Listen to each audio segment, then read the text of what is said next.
The evening was calm. My family and I sat by the ocean, the warm breeze carrying the laughter of my children as they chased each other along the shore. That night, I woke to the sharp ring of my phone. An unknown number lit up the screen. "Your house, it's gone. Burned to the ground." I thought it was a scam.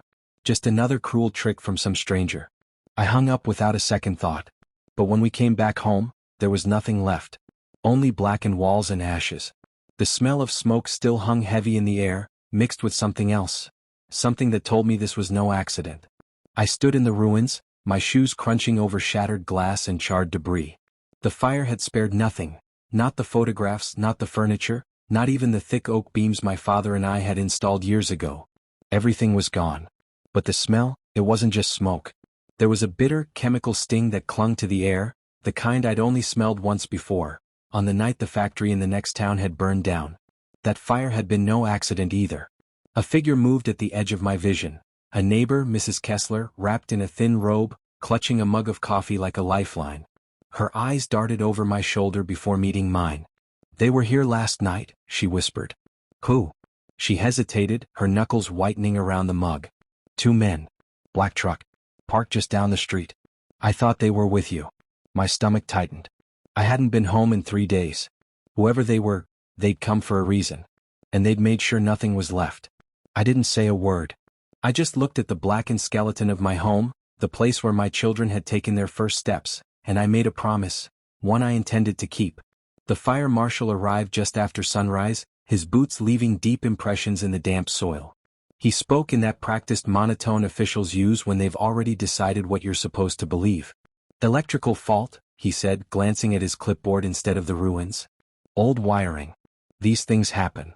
I almost laughed. The wiring had been replaced last year, by me. And I'd used the best materials I could afford. "Mind if I take a look around?" I asked. He shrugged and walked back to his truck, leaving me alone among the smoldering remains. That's when I saw it, half buried under a fallen beam, a jagged piece of metal with teeth-like ridges along one side. Not from the house. I knew every inch of this place, and this didn't belong. I slipped it into my pocket just as the sound of tires crunching on gravel made me turn. A black truck slowed in front of my property. The windows were tinted, the driver invisible. For a moment, the engine idled, rumbling low and steady, before the vehicle rolled away without so much as a glance. Coincidence? No. Not after what Mrs. Kessler told me. I felt the weight of the metal shard in my pocket. Whatever it was, it wasn't supposed to be here. And I had a feeling it would tell me exactly who had taken everything from me. By midday, I was sitting in the corner booth of a rundown diner on the edge of town, the kind of place where no one asked questions and the coffee tasted like it had been sitting on the burner since yesterday. I placed the shard of metal on the table. Under the flickering light, its edges gleamed faintly. I turned it over in my hand, tracing the ridges with my thumb until my skin caught on a tiny groove, a stamped serial number barely visible under the soot. I copied it onto a napkin. The bell above the door jingled, and a man walked in, denim jacket, worn boots, the sort of look that said he'd spent more time on the road than in one place. He slid into the booth across from me without asking. "You're asking about the fire?" he said. Not a question. I didn't answer. He nodded toward my pocket. "That piece you found? It's part of an accelerant pump. Not something you buy at the hardware store. You get that from people who solve problems." My pulse quickened. "What kind of problems?" He smiled without warmth. "The kind that don't leave witnesses." Before I could press for more, he slid out of the booth and walked out, leaving his coffee untouched. I looked down at the napkin with the serial number. The first thread was in my hand. All I had to do now was pull.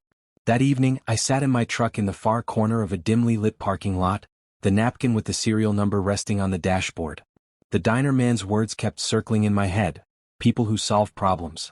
I'd spent the last few hours digging through old contacts, calling in favors from people I hadn't spoken to in years. Finally, one name kept coming up. A garage on the industrial side of town, the kind that never had its lights on but always had cars coming and going after midnight. I killed the engine a block away and walked the rest of the distance, keeping to the shadows. The building was little more than a squat brick bunker with a single roll-up door. Through a crack in the rusted side panel, I could see them, 3 men around a workbench. One of them was holding a device identical to the shard in my pocket, except whole. The other 2 were laughing at something, the kind of laughter that had no warmth in it. I took out my phone and snapped a quick picture of the device. The flash was off, but one of the men suddenly turned his head, scanning the shadows. His eyes swept past my hiding spot, and stopped. For a heartbeat, we stared at each other, me in the darkness, him under the harsh fluorescent light. Then he said something to the others and the roll-up door began to creak open. I didn't wait to see what came next. I slipped away into the alley, my pulse hammering in my ears. They'd seen me. And that meant the game had started. By the next night, I knew exactly what I had to do. Charging in headfirst would get me killed, but a small cut, the kind that makes a man bleed just enough to notice, could send the right message. I waited until 2 a.m., when the streets were quiet and the only sounds were the hum of distant traffic and the buzz of a lone street lamp. The garage was locked up, the roll-up door chained and padlocked.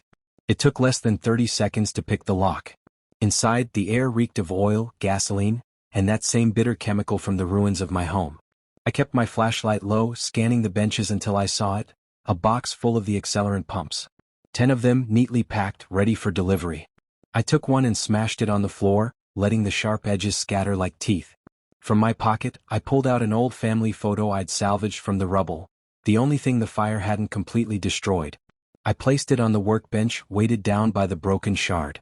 Before leaving, I poured a thin trail of gasoline from the workbench to the front door, not enough to burn the place, just enough so that when they walked in and smelled it, they'd know. As I slipped back into the night, I felt the first flicker of satisfaction. Small. Temporary. But it was a start. And starts have a way of becoming endings. The next evening, the street outside my temporary motel room felt wrong. Too quiet. The hum of traffic in the distance was there, but close by, nothing. No footsteps, no doors slamming, not even the faint music from the bar 2 blocks down. I'd been in enough bad places to know what that meant. Through the gap in the curtains I spotted it, a black truck parked across the road. Same one from the ruins. This time the driver's window was halfway down. A cigarette glowed in the dark. I reached for the pistol in my duffel bag, an old .45 I hadn't touched in years, and slid it under my waistband. The knock came a second later. 3 slow, deliberate taps on the door. I didn't answer.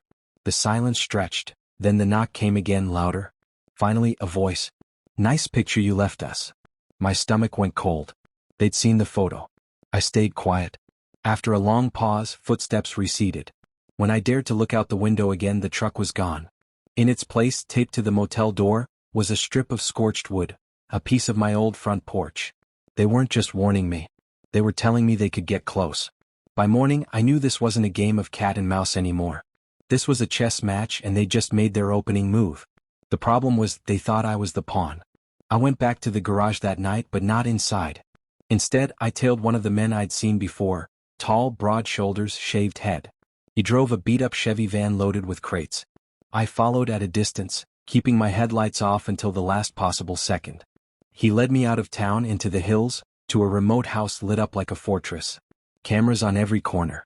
A chain-link fence topped with barbed wire. From the treeline I took photos, every angle, every camera, every guard dog pacing the yard. It wasn't time to hit them yet. But every fortress has a weak point, and I was going to find it. The break came 2 days later in the form of a phone call from a blocked number. "I heard you're looking for the men who burned your place," the voice said. It was low, female, and cautious. "I can give you a name. But if they know I talked, I'm dead." "Tell me." "Vincent Rourke. He runs everything north of the river, smuggling, debt collection, problem solving. The garage is his. The fire was his order." The line went dead. I'd never heard the name before. But I would. Vincent Rourke wasn't the kind of man you just walked up to. If you wanted to reach him, you had to earn an introduction, and the only way to do that was to make yourself useful to his people. I started small. A delivery went missing from one of his warehouses, because I took it. Then I returned it the next day with a story about catching the thief and running him off. Word traveled fast in his circles, and by the end of the week, I had a seat at a poker table with 2 of his lieutenants. They didn't trust me yet, but they didn't see me as an enemy either. That was enough. It came sooner than I expected. One of the lieutenants, Mace, handed me a phone in the middle of a game.